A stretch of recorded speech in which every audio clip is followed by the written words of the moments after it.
And welcome in everybody to our season review of the 2025-2026 mmjhl season, or regular season that is, as playoffs are still to come, and man, the stage is set for what is going to be a really exciting postseason as the hunt for Jack starts tomorrow. Jack McKenzie, that is the name of the championship trophy, is G-Show Productions and Prairie Sports Network are excited to collaborate on this. All games are going to be broadcasted on gshowproductions.uscreen.io as well. The stage is set. All teams locked into their first round matchups as, yeah, really awesome to see. Well, some really good matchups on tap, hopefully. St. Boniface and Fort Garry facing off against each other in the quarterfinals for the second time in 3 seasons. It'll be the third year in a row that they've met. River East making it back into the postseason for the first time since 22-23 is exciting to see. And, well, it's also a year where a playoff streak for as long as we've been broadcasting in the mmjhl. It ended this year for the St. Vital Junior Victorias. Just want to see if I have the right graphic, which we'll be getting into all of these teams coming up. But yeah, St. Vital missing out on the playoffs this season.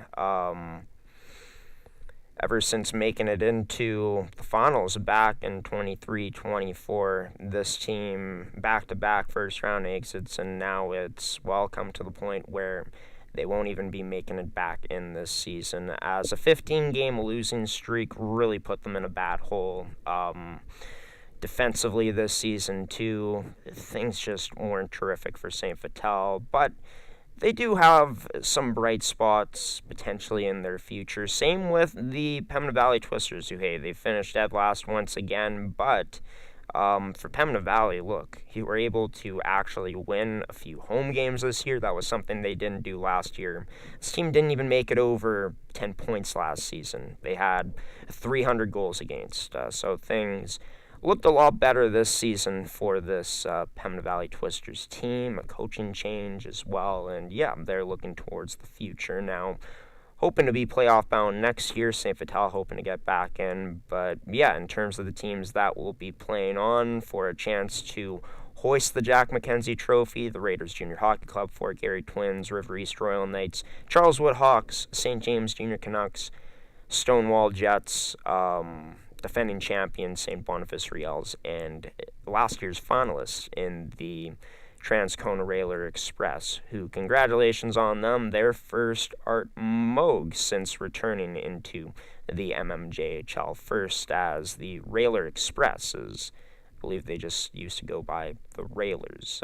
They won one back in 91-92, but yeah, that would be, I guess, the most recent time for Transcona. As for how their season ended, though, they got schooled by the St. James Junior Canucks. 6-1 victory for St. James, who they have been on an absolute mission since November 23rd. Is by points, by the record, they've been the top team in the mmjhl, and yeah, they're depth and goal scoring has been on display this season. Jaden Ward, of course, having an unbelievable season for himself, led the team in points in his first year in the mmjhl, which is pretty outstanding. He had a goal again in that 6-1 victory as St. James, the hottest team in the playoffs, heading in with a 5-game winning streak. As for the Riels, they were able to have a huge 4-goal third period to end off their regular season with a victory against the Raiders Junior Hockey Club as they go into the playoffs with 4 losses in a row. As for, let's see,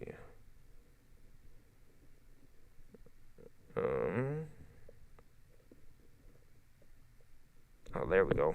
As for the other stats or scores, that is, from the last true full day of regular season, as there were only 4 games in action, 8 teams in total. It saw the Charleswood Hawks riding into the postseason with a 4-game win streak, handing St. Vital their 30th loss of the year. A miserable year for the Victorias ends in, well, kind of fitting fashion for this team, getting dominated on the scoreboard, although shots were fairly close. Yeah, St. Vital, the nightmare this year ends for them. As for Fort Garry, Pembina Valley had their chances in this game and kept the shots close, but it was a big second period for Fort Garry where they were able to put up 3 goals, which would end up lifting them over Pembina Valley. In the end, Pembina Valley broke the shutout of Kennedy Kerr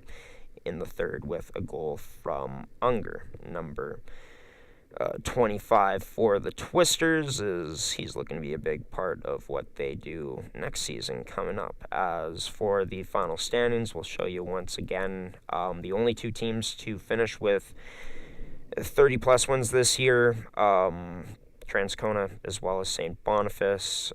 Stonewall having one of their best finishes in a while in the league, as they were 7th last year, going all the way up to 3rd place this season. As for the teams with the biggest drop-off, would have to say that's Charleswood as well as Fort Garry. Fort Garry, an even steeper drop-off compared to Charleswood, as they were the first-place team in the league last season. Charleswood was 2nd last year, and, well, a team that proved us wrong this year in making it into the postseason, that's the River East Royal Knights. What a year it was for this group, and one of the best groups in the league this season from a locker room standpoint. Seems like, they've been able to bond really well throughout these years, and it's all come together this year for what's River East's best season since 2022-2023, when they then finished 2nd place in the mmjhl standings. But they'll take on Stonewall in the first round.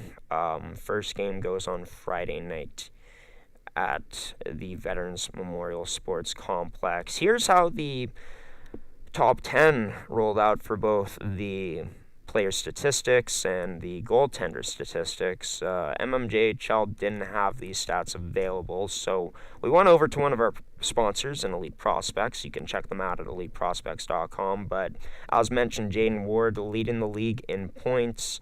Didn't have the best points per game average, but still, only player to have over 80 points.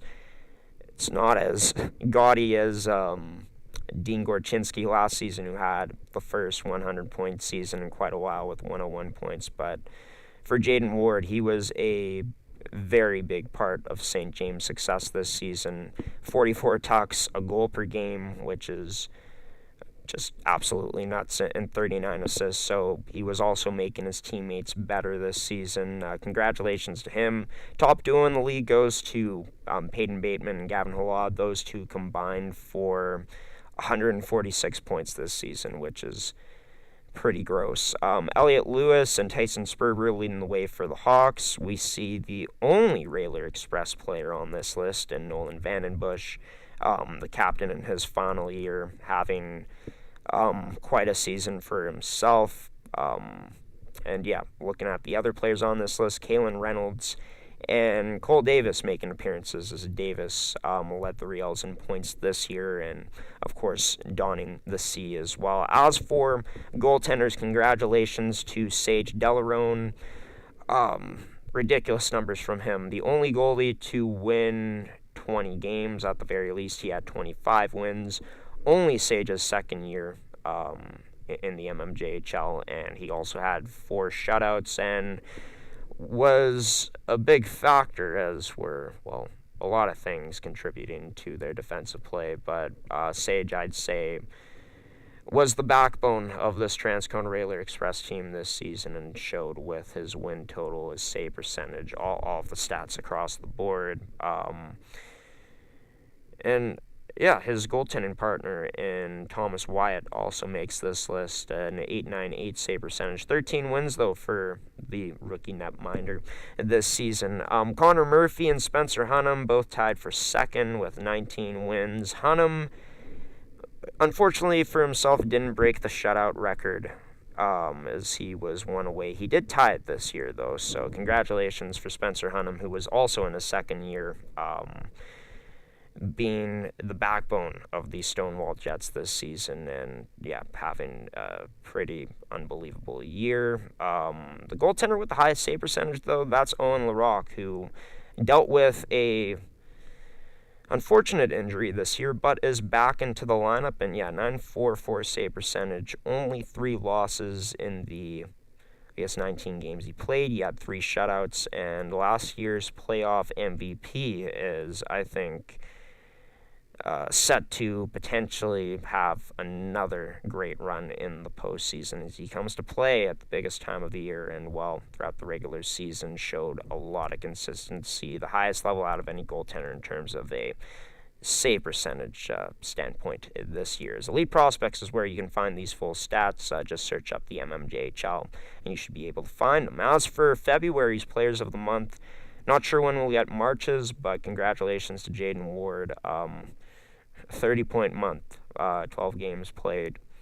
It reminds me of like what Tyler Rubini did last season, even though I think Rubini did it in less games, and it's like in October. But yeah, Jaden Ward continuing his strong season. February, a huge reason why he ends up as the points leader, winning the points title this season in the mmjhl. Caden Bruchansky, over a point per game in February, instrumental on Transcona's back end, got recognized for Defenseman of the Month. He's had multiple wins this season, and Sage Delarone recognized as top goaltender, presented by Emco Corporation. And then for Karsten Wolishin, who, man, the future is bright for this kid if he especially continues on with the River East Royal Knights. Maybe he goes up another level in the next few years, but man, they'd love to keep him around 19 points in 11 games played, and a top-end goal scorer for them this year,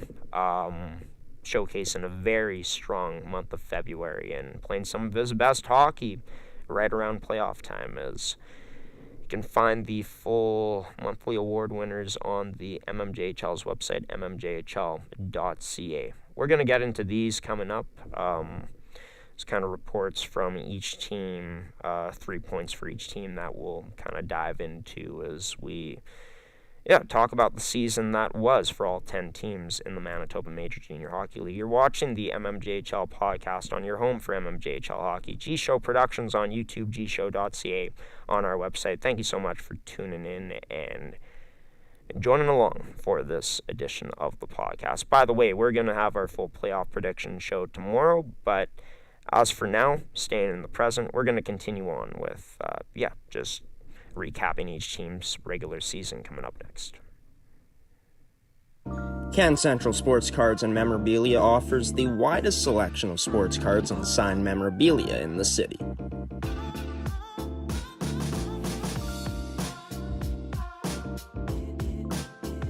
For dedicated casual and new collectors, Can Central Sports Cards and Memorabilia has everything a collector could ask for. Everything we sell is stored with care, and with help from our knowledgeable team, we'll help you find exactly what you're looking for. We carry Upper Deck hockey card brands like Series 1 and 2, The Cup, Ultimate, SPA, and plenty more. So what are you waiting for? Come down to Can Central Sports Cards and Memorabilia, Winnipeg's premier sports cards and memorabilia store.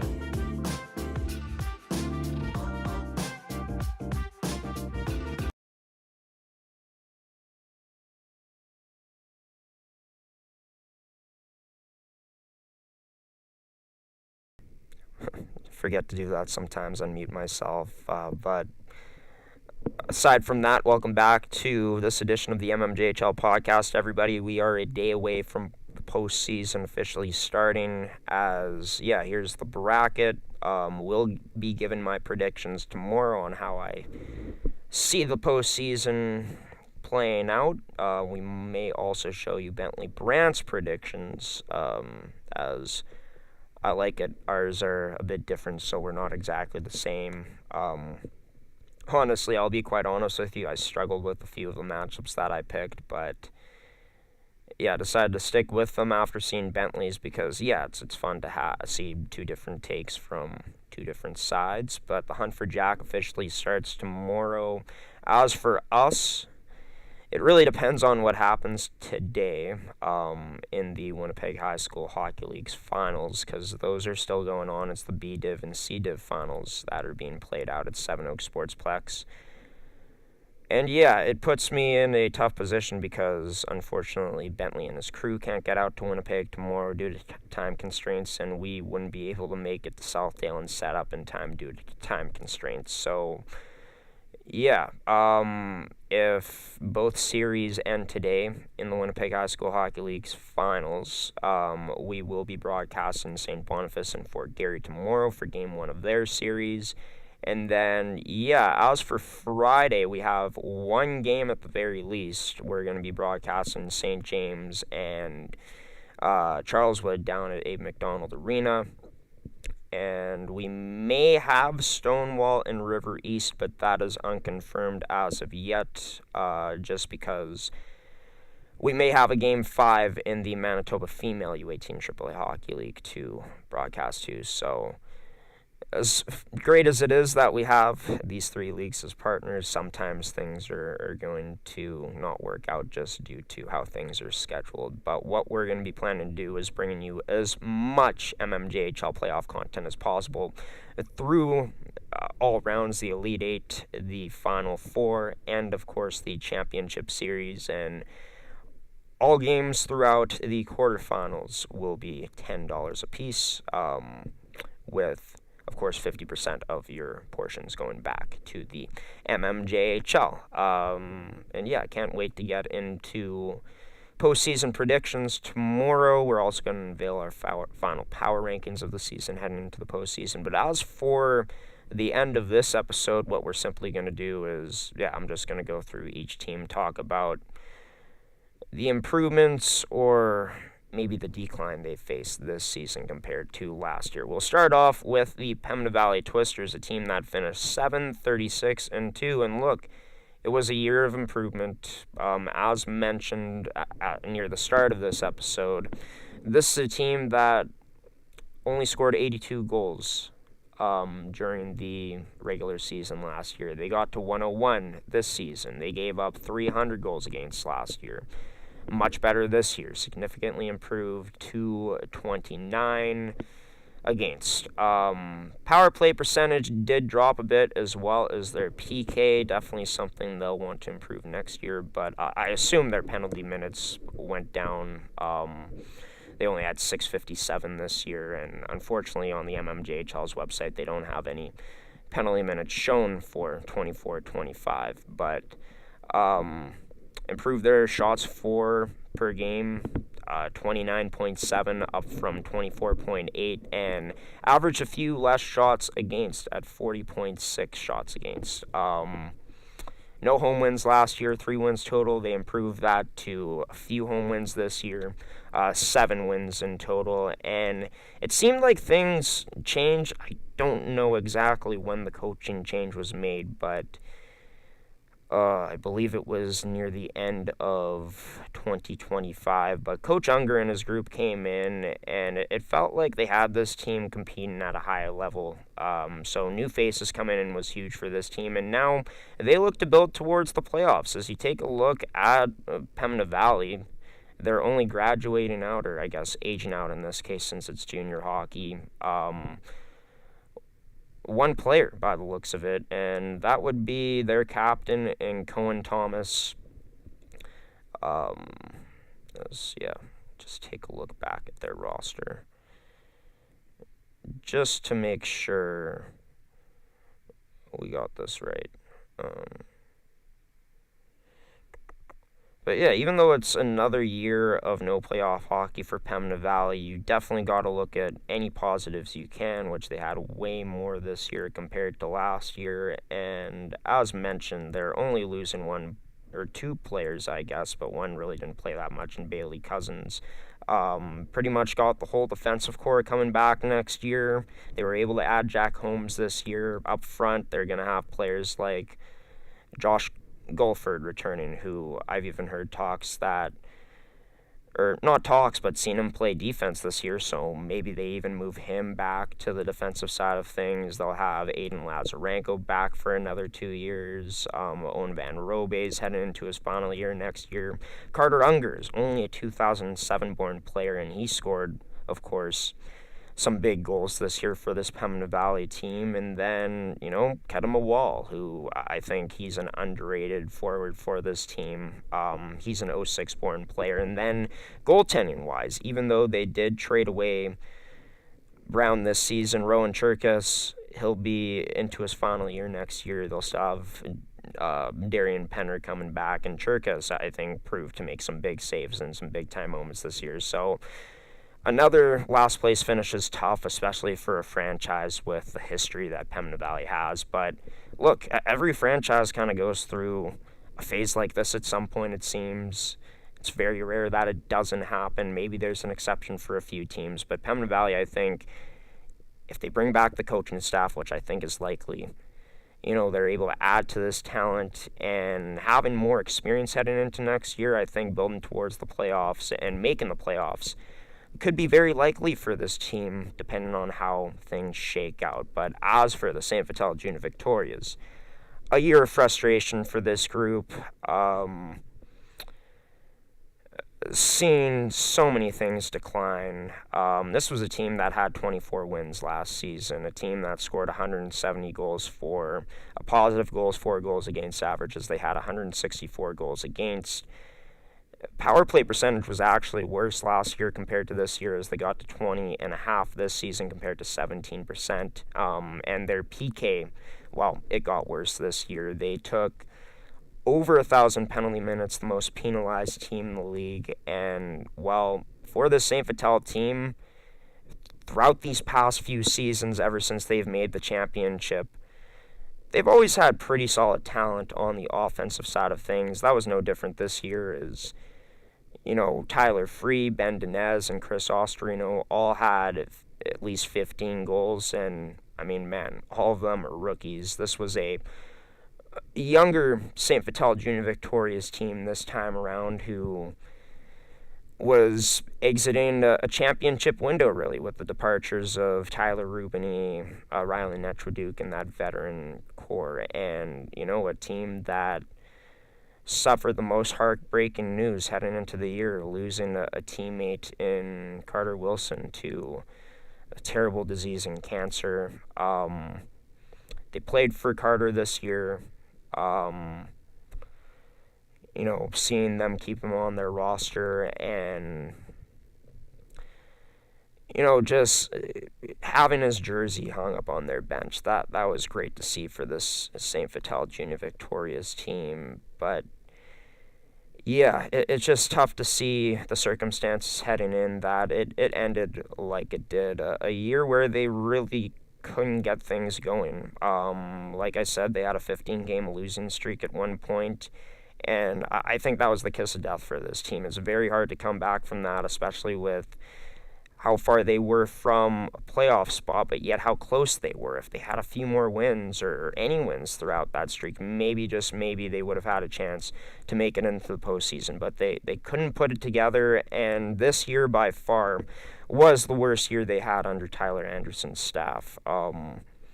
They gave up 36.6 shots against per game last year. They gave up a league high 45.6 against per game last year, so almost at 46. Over 200 goals against for the first time for the Vics. And even though they weren't the lowest scoring team in the league, and they had some bright spots, especially with Liam Saxberg on the back end, 21 goals as a rookie defenseman, even though he is an 05-born player. Still a significant drop-off from last year, where they had 21 more goals for with 170. And then take a look at the wins, 24 last year compared to 11 this year. It's just, a nightmarish year for the St. Vital Junior Victorias. And, well, what happens next now, right? Because they're in this position where, look, you just missed the playoffs. You're not into a contender window. Not close to that as of yet, based off of how this year went. And, you're going to have some players that are, significant difference makers on your team that are going to be aging out after next year. In terms of Liam Saxberg, 2005 is going to be the cutoff in terms of the oldest players that can play in the league. Same with Blake Goretzky, who is one of the most talented defensemen in this league. Mason Tebec, your best goaltender this season, all 05s. And then you look at this team, like I mentioned, Free, Dinez, and Ostorino. They're all rookies, and they're all 2008-born players. This Vix team did trade for a lot of young talent too, so I think they're in that rebuilding phase. So yeah, they're in this position where I think they can be competitive in games and stuff, but as we saw, just the consistency wasn't there this year, and defensive play was a struggle for them throughout these past few seasons, right? And that really came to the forefront this year.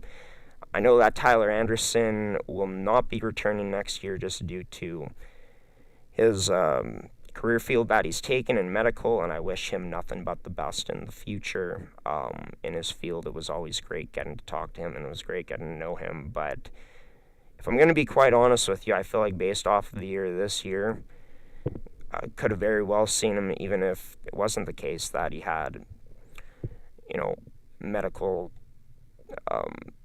a medical profession that he's going into, that maybe the Vics were going to clean house and reset their group, because it just, everything's just kind of gone downhill, every season, and that's just by the stats and by the results. And for the Vics, picking the next coach is going to be important, because depending on where you want to take this, where I feel like right now they are retooling, and if they have a great next year, then great. But I could see this team missing the playoffs again. And, what coach do you pick to, build up that new culture along with this new generation of St. Vital Victorias? How do they supply talent around this team next year and for the years coming up? How big of sellers will they be next year compared to this year, right? All questions that will be answered before we know it, because, man, as you know, as I always say, season just flies by so fast, and before we know it, we'll be in 2026, 2027. But as for the Raiders Junior Hockey Club, the last team in this season for another year, they were last place the year before in the postseason, and then they were 7th the year before that in 23-24. But I feel like this group underachieved.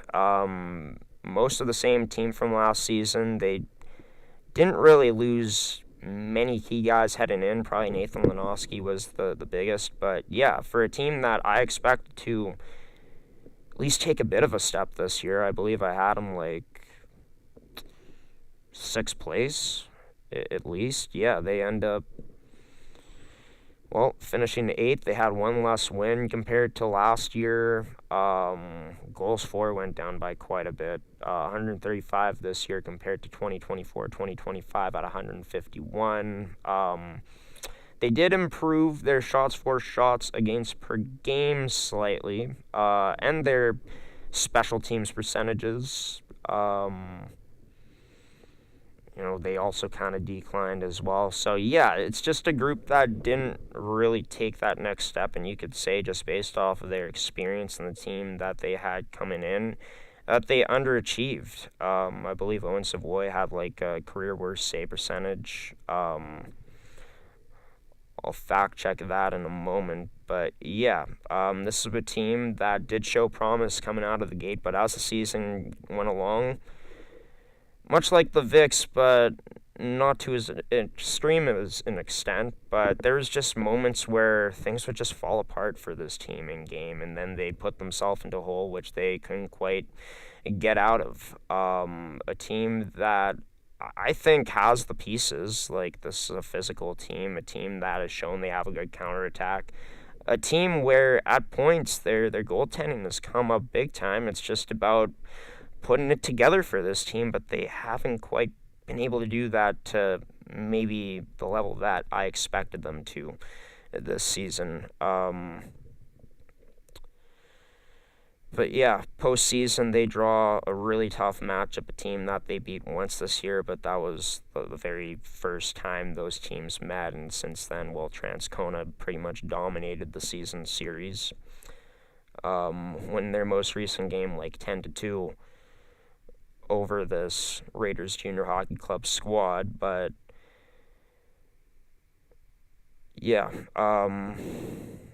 it was a career worst or second worst save percentage of Savoy's career. His last time having a save percentage that was worse than that was 22-23. So he's going to need to find a way to elevate his game and step up. Same with the rest of this team. Overall, though, pretty disappointed with the way things went for this Raiders Junior Hockey Club, just given that felt like throughout the past 2 seasons, the moves they were making at deadlines were for a type of year like this, around 2025, 2026 range, but haven't been able to take that next step. As for a team that, while I expected them to drop off, I think I had them ranked 8th actually in my preseason standings rankings. Wasn't far off. They finished 7th. It was a big drop off from a great year, right? For Fort Garry, a team that had one of their best seasons in franchise history.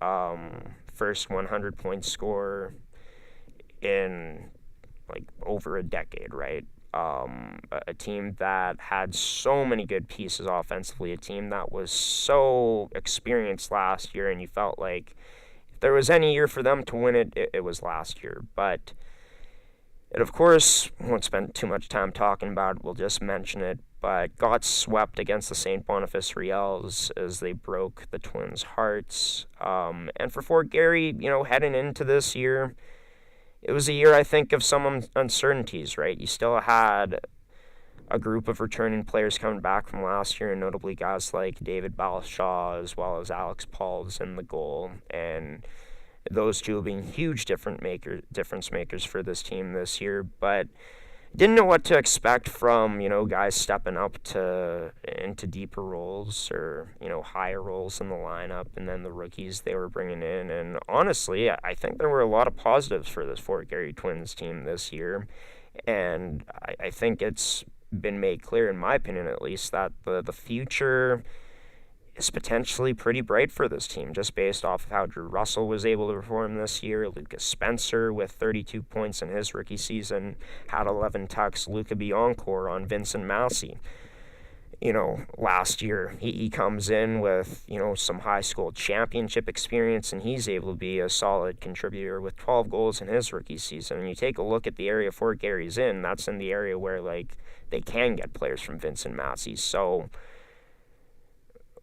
as those younger players that they have this year continue to develop into next year and they bring in new talent, I'm excited to see how everything kind of comes together in these next few seasons. But as for this year, a drop-off was expected, I think. When you lose Gorchinski, Halamandarius, Rylan Hugin, Darian Medwick, all players with at least 20 goals, and then you lose the type of offense they did from the back end, and Sam Matani, who was also co-defenseman of the year 2 years in a row, and then Ethan Johnson, who had 36 assists and 40 points from the back end.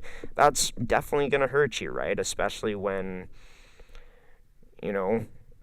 a lot of those players just aged out of your program. So I do think the future is in good hands. I do think this version of the Twins could make some noise in the postseason if they are able to come together and play their game. It's a team that has some good speed off the rush, has good vision, but this season, what's been a problem for them has been the goal scoring's been way down.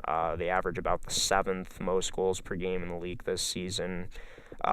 They're a team that also hasn't been able to connect at a high level on the power play, as that's near the bottom of the league too. So I think the path for this team in the postseason is obviously bringing your best, but they're most likely going to need Alex Pauls to raise his game a level and their best players to come through. But nonetheless, it's going to be a great learning experience for a younger Twins team this season that's still found a way to make the dance. As for the River East run, it's back in the playoffs for the first time since 2022-2023, and everything coming together for them this year. This was a group that was about middle of the pack in most statistics this season. A team led by really significant talent when we're talking about players like captain in Lane Richardson, Anthony Jacob, Karsten Wallish, and rookie coming in and playing a big-time role for this team. And then you look at their goaltending, right? Kyle Beelman being named an all-star, a really good group of guys who was able to win in some barn burners this year, also able to win in some close games and knock off some of the best teams in the mmjhl this season. The question is this an anomaly, right? Like, are they going to just go back to missing the playoffs in the next few seasons? I don't think so, honestly. If I had to bet, I think the foundation has been set in River East. They're not losing a ton of talent this year. They are going to lose some significant talent, but not a ton. They got some good young guys, and River East is usually a really strong area. Just taking a look at their high school hockey league program.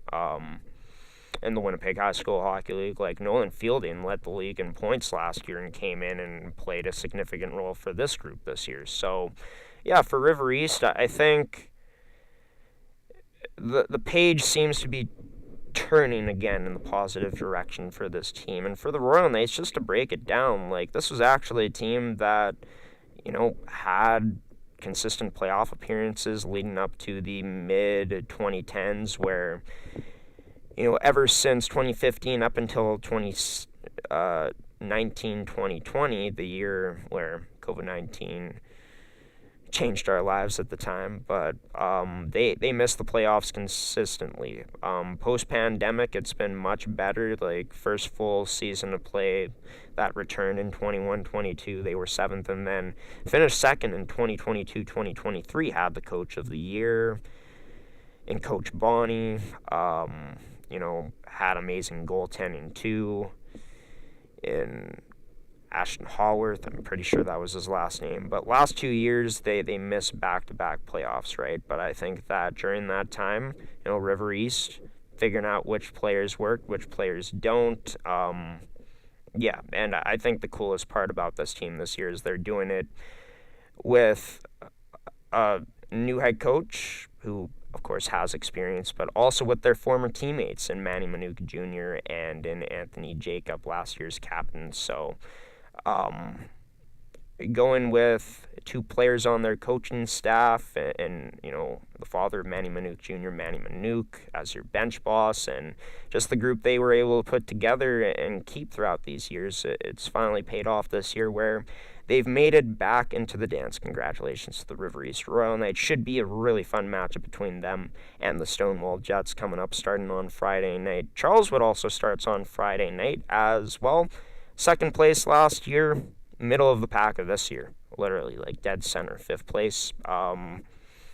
Yeah, quite a decline, though, for this team this season. Down 10 wins, 15 losses in regulation. Did lose more in extra time this year, so that was a bit different. But yeah, it just seemed like for this group this year, everything kind of seemingly declined. And look, they lost some significant talent from last year heading into this year.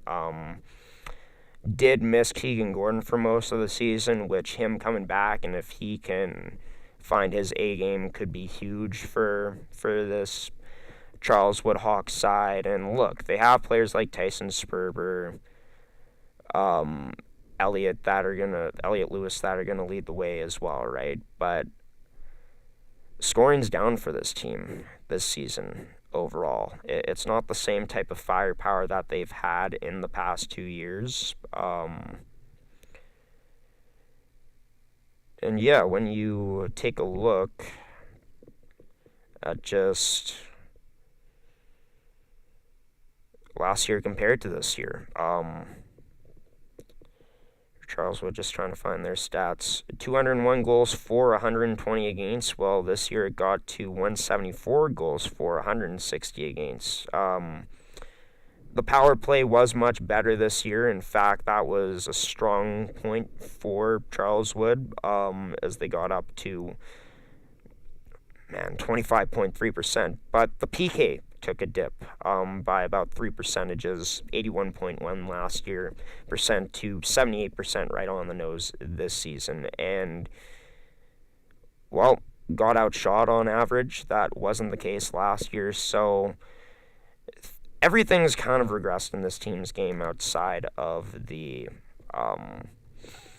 power play numbers, but they are one of the hottest teams heading into the playoffs. And this is a group that's had potential this year. Like, I had them in the top four, basically finishing in the same type of spot, but also said that this team had a chance to potentially push for a top three spot in the league this year. And look, they get maybe the least desirable first round matchup, one of them at least, but if this team can lock in, it's gonna have to be done defensively. They need to elevate their game defensively if they want any chance of taking down the St. James Junior Canucks. They're gonna need their big time players to come through. They're gonna need to find more offense, but I think the biggest key to them staying on a heater and bleeding in is going to be from their goaltending. Of course, that plays into the defensive zone, but Keegan Gordon, who I feel like if he's ready to go, you start him. He's last year's goaltender of the year, and yeah, it's his last season of eligibility. So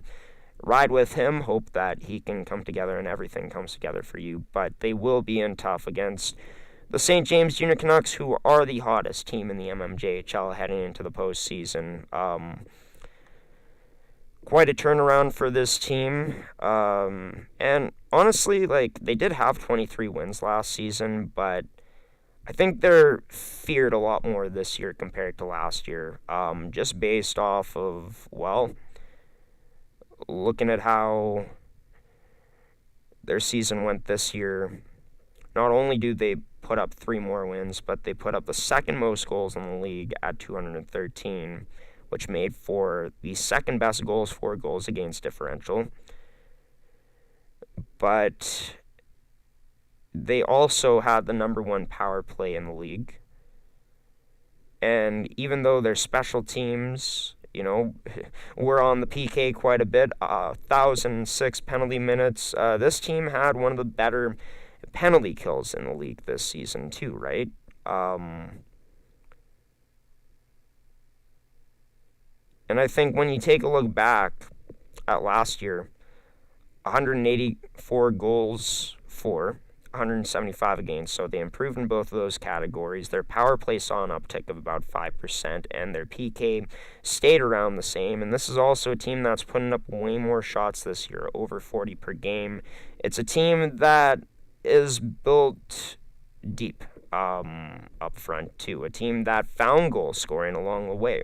When we're talking about players like Jaden Ward,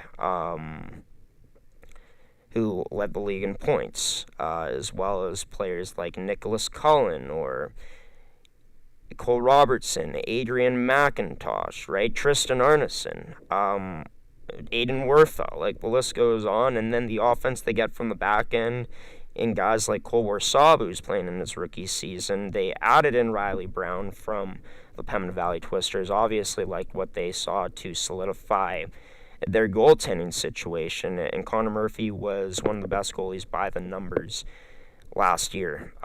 As good, though, as they've improved defensively, this is a team that is built on offense more so.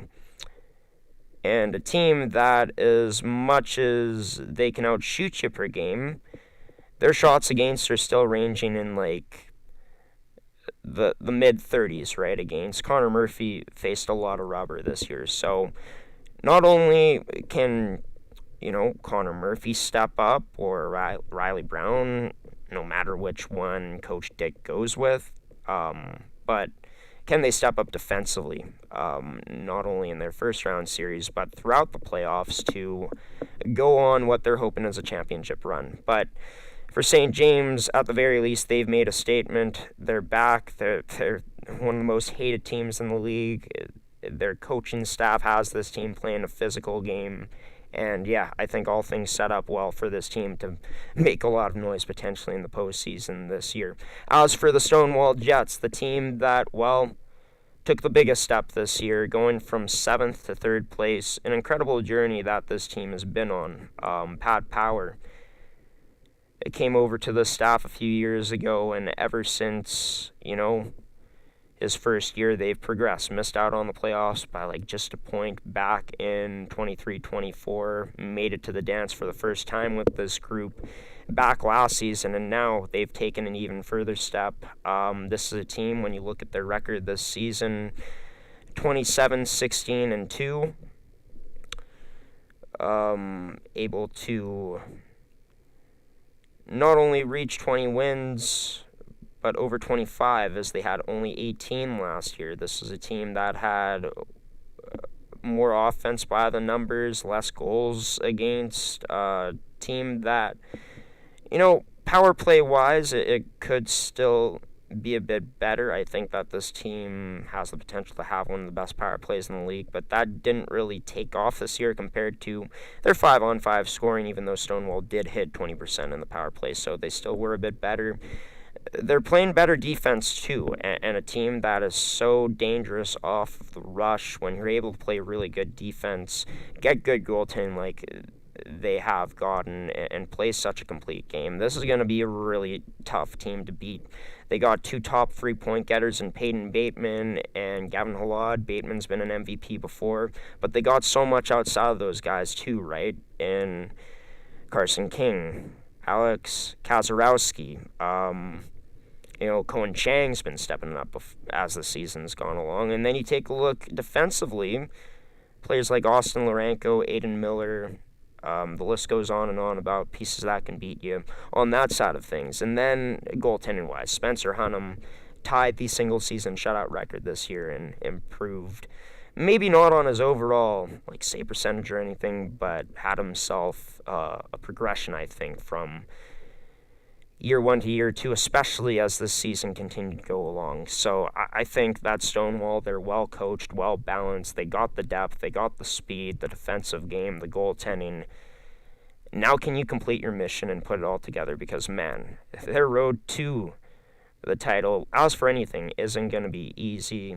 For example, if all favorites make it through to the next round, they get St. Boniface, which, that would be an incredible battle. But Stonewall, I think they feel very comfortable heading into the playoffs just based off how things have gone for them as this year has gone along, playing better and better. And one of the favorites, the championship contenders for sure, heading into this year's mmjhl playoffs. But the team that is hoping to keep Jack McKenzie in their building for another year is the St. Boniface Reals, the defending champs, who had themselves a challenging yet successful season. They started off 13-0. Since that start, they haven't been as dominant as the year has gone along, but still such a consistent team, a team that, when you look deeper within the numbers too, it just proved how valuable one player in particular to their team is too, in a way, in Owen LaRocque, as he got injured, and that was near the start of January for this group. And you take a look throughout that, and just the injuries they had this season. This is a team that didn't really have their full lineup going at really any point in the year, with the amount of time and games missed for these St. Boniface Reals. But they struggled without their top netminder in LaRocque through January. In fact, went on a 4-game losing streak until winning in overtime against the Charleswood Hawks. But it just proved, and when he came back, how much of a difference maker Owen LaRocque is. And, for the St. Boniface team, it isn't the same as last season, right? Even though they finished higher in the standings, they finished 4th place last year. They, of course, finished 2nd this year, but they had 200 goals last year. That's dropped down to closer to 170. Still one of the best defensive teams in the league, but not quite the best defensive team in the league. Special teams wise, they are very good. But overall their numbers dropped off a bit. But that's kind of to be expected in a way in your season where you're looking to defend the championship. And still, there were a lot of bright spots for this team. They were one of the only few teams to beat the Transcone Railer Express this year, which pretty much dominated the league, as very few teams were really able to match up with them. St. Boniface reached 30 wins, which they didn't do that last season. And, given their record and given that we haven't even seen the best of this team yet, not a fully healthy St. Boniface Riel's team, I think that should be scary for the rest of the MMJHL, just given we saw them elevate higher than a lot of teams have in the past in the postseason. That's my biggest question. Can they elevate again? They had guys like Brzezinski who had a career year this year. Cole Davis had a career year. So many guys put up career numbers.